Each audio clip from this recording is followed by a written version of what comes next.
Hi people, welcome to Bouquet Jazz Dance. Welcome to my investing in success. One of the key things was I'm a self-trained dancer who went on to do formal training and surpassed people who had been doing formal training before me. And my ability to do that was because I was self-trained myself from my home, dancing in my community, in the black community. People self-trained themselves. We didn't go to class to learn soul, disco, funk, reggae, jungle, garage, hip-hop. We just learned through blood, sweat and tears work, through improvisation. Yeah. Now one of the key things I invested in was my art form, dancers. I wanted to be a stage dancer, musical stage dancer, a composer, choreographer, etc. That led to me doing ballet secretly because of stigmatization. You'll hear me talk about it before, and I'm again talking about stigmatization. So what happened was I got a few madams to teach me ballet, contemporary, tap. I influenced them to take me on because I'd done a one-man show, and I was doing that show and they became my agents for that. I was doing a lot of private parties to do with vintage, just call it that way, okay? Because I invested in doing that was one, I was very much aware of how to break stereotypes down, so always involved in breaking stereotypes and stigmas. Once they saw me perform, people changed their mind. So cut long story short, I became a key player in became a role model for male dancers. I didn't just do it, I created proactive programs around it. So when I was working in dance, I made it accessible to males. I talked about dancers who martial artists who had been doing dance. For example, Bruce Lee. And I brought posters, I brought information. This is Bruce Lee's life, because at that time you can get information from magazines. Bruce Lee did he did dancing to improve his knowledge. And what happened, Bruce Lee opened the door for me to get males into dance, because what happened was Bruce Lee explored sword fencing and all that, and that's what I was doing as a dancer. Who gave us that exploration, that thought to explore things, coming from a number of key things? The musicians, bebop musicians, the cool musicians, we knew that they studied Western art, etc., etc. That's how they did it. So this knowledge of the underground knowledge, how the authentic way I got into dance, I brought into the educational system. They never carried them resources. I brought in Bruce Lee, nunchuckers, this is what we did. And what happened, the first early dances to do with modern dance that males did, they did it around sports. So I let them use the movement they had and showed them how to choreograph. And I started to talk about the whole element of dance science and sports science I brought in to learn about anatomy and physiology. That changed the whole scope. And what happened, being a male as well, I understood the stigmas of what it's like to be stigmatized. So I had to break the stigmas and identified why I hid. I did ballet at first because of stigmatization. You don't need it. So if you're street smart, you don't tell anybody about it. And that's what I didn't do. And it benefited me. My investment benefited me when my art form, UK Jazz Dance, in 1986 was stigmatized and stereotyped in a film called Absolute Beginners. It didn't show it in a positive light for males to want to continue it. Males shunned it and moved away from it. My luck was, what happened was, I was going to set up a company, set up a production around UK Jazz Dance. Nobody wanted anything to do with UK Jazz Dancers.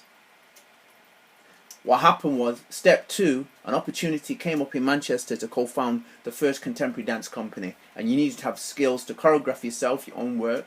You need to know how to create dance in the community, dance in education, dance in the commercial industry, be able to do dance in residencies. I had all that skill because I nurtured it from my UK jazz dance and from being in ballet under serious teachers. Most importantly, I had a one-man show.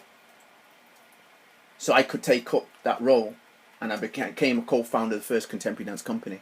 That's investing in your success, because I learned from my parents very much straight on, build on your talent. Don't just have a talent and throw it down. I never ever did that. I always built on my talent. And you'll hear me talk about my talent. What happened was, my dancing was all around leadership. I didn't expect to be a professional dancer as such. Do you understand? In that way, that I'm going to do it full time. I wanted to be an RF pilot before I wanted to be a barrister. The dancing was the way I chilled out. I didn't expect it to be around, I'm going to do that as a job. But what happened was, the key thing, what I knew when I did dance, it improved my leadership skills, and all the people around me knew it did. Because what happened, I became an independent, interdisciplinary dancer and practitioner of a small company. You hear me talk about owning a small company, small groups. You did administration, you did the marketing, you did all these things yourself. And that's what I did. And I'm doing a new one now at the moment. But what happened, it's so cutthroat at the moment, you have to have something up your sleeve.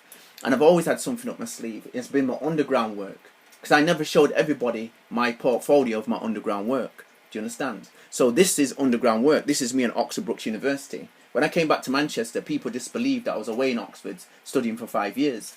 So I didn't really show them. I had a laptop. The only people that knew or had an inkling would have was the artist that I was moving with, because we used to have parties and I brought my laptop.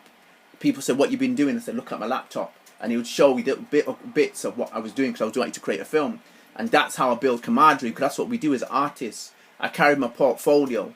Yeah, I stopped carrying a physical portfolio. I was carrying a laptop portfolio, and I transferred everything to a laptop. Then 2012, what happened was I had a house fire. 99.9% of information was lost. The laptop, I had all my information. I gave to a friend. He brought it to my home the night before, so everything was lost, people. But I still had these photographs that I invested in, still photographs of Oxford Brookes with my father. I gave my father this particular type of file, which was about promoting my leadership, not only in dance, beyond leadership. So one of the things of my acts of achievement, I became a lecturer, giving lecture demonstrations on dance, talking about the benefits of dance to me as a person with special education needs. The focus, special education needs. Have you got that? Because it changed me. It made me more confident. It made me believe that I could learn, because I was told I couldn't learn. I was given an IQ test, it was low, and I was written off in primary and secondary school, put into bottom classes. I ended up in the top groups at the end. Do you understand? Not because of the school, because of my parents. They gave me from young aspirations, and because my parents brought in an academic coach for me, a rehabilitation coach, because I've been violently bullied. People nearly killed me through violent bullying. I had him, who was the same person. He was my rehabilitation coach from the age of 8 to 26. Do you understand? He was my business investor in my projects to do with leadership.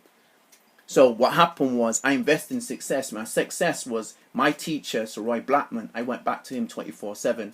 He was an education consultant. Anything I did, I went to him. That's investing in success. You invest in people, networks, to opportunities that are going to allow you to fly. And what happened, I came out from university, I came to find other networks, opportunity. And what happened, an amazing story, people didn't want me to fly because people didn't want me to be successful. That's the thing I found out when I came back to Manchester. People didn't want me to have my own dance program. People, and them individuals never saw my whole extent of my file, the information.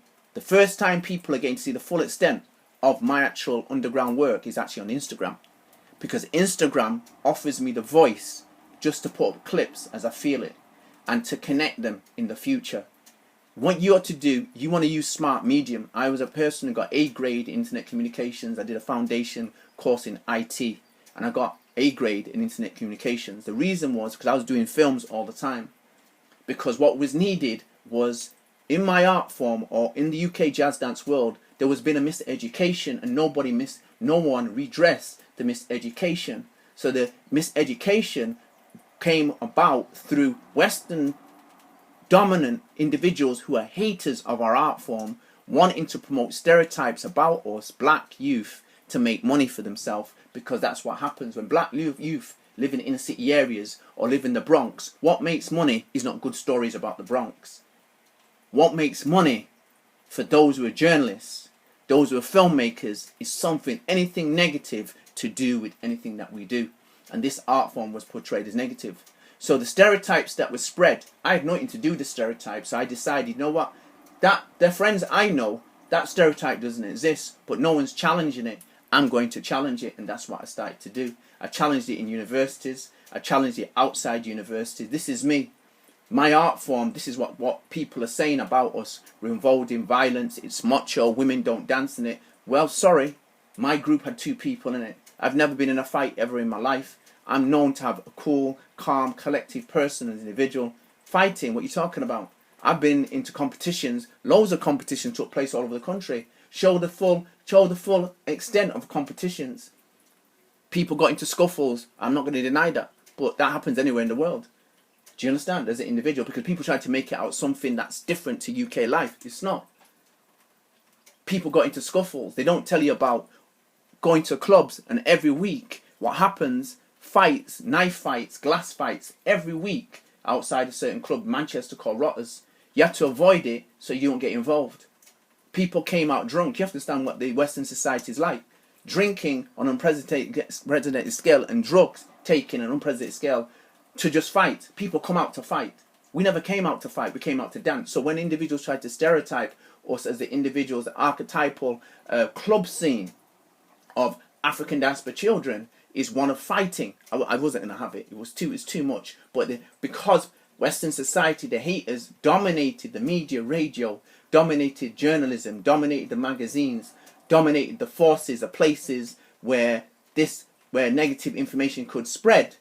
This came to be the normal setup for people to talk about us. So I invested in doing lectures. I was the first person to invest in lectures talking about the miseducation, the misrepresentation, the misinterpretation of UK jazz dance, and the impact it led to people viewing us as inferior. Does this look like an inferior dancer? No. Do you think I would be on the front of Mixed Movement Festival as an inferior dancer? No, I wouldn't be. Do you understand? And what happened was I had to make sure I kept this photograph to show you, because 99.9% of the photographs that show us in a positive light have been hidden by the haters. Do you understand? As individuals. And then there's individuals, unfortunately, in my community who don't know it's important for you to celebrate the photographs you have. Because a lot of people got photographs and videos, they're not putting up on Instagram. You know why? Because they're following that mentality. If you put too much clips of yourself on video, you know what I mean? You're showing off.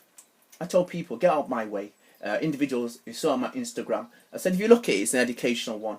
I used Instagram for myself. It's my voice. Get off my Instagram if you think I put too much clips off.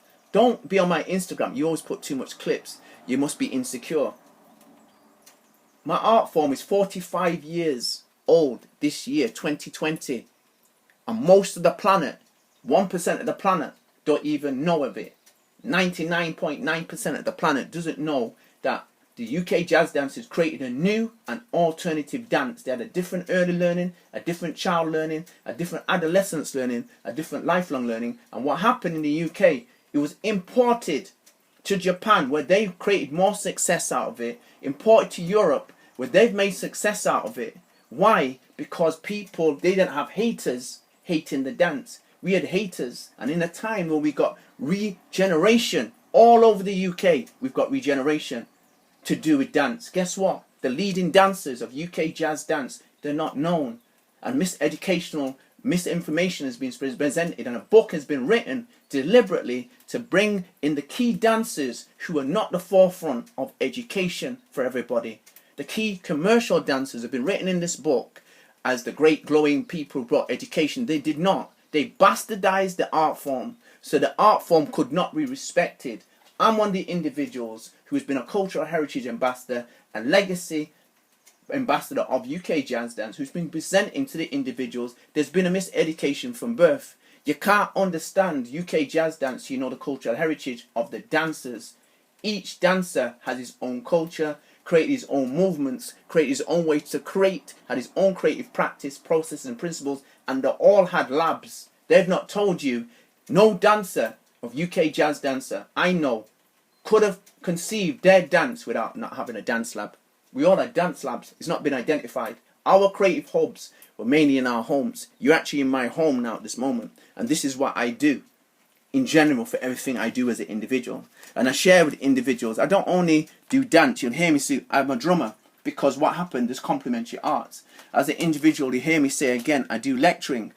I'm trying to give people an insight. There's more to it than meets people's eye. As a person who does dance, I go to see dance. This is me developing my own show. I went to see the English National Ballet, and I like this called Dancing Full of Pain and Power. That's what I was doing. This I was doing when I was going through blood poisoning, and this is me dancing full of pain and power during the time I'm recovering from blood poisoning. I'm using dance to bring myself back. You hear me say a few things as individuals. Boom, this is what was recovering from. These are the illnesses behind the scene as an individual. At the moment, we've been asked, advanced dance leaders, to talk, to make sure that people understand dance does matter. And dance leaders who understand miseducation of a person's dance is important to be changed, because what happens is dance says who you are. Dance says where you came from, what you've done, what you could be. What happened to me as an individual, dance did a lot of things for me as an individual. It developed my creative skills, that's right, as an individual. It gave me understanding of, as an employer, I employed recruitment marketing for Domino's. Now why am I sharing this information? Because what happened investing in my success is, what happened was I got involved in human resource management. Leading, managing and developing people is what I came to do, and that's an area I want to go in as an individual. I'm now an individual who shapes people's careers and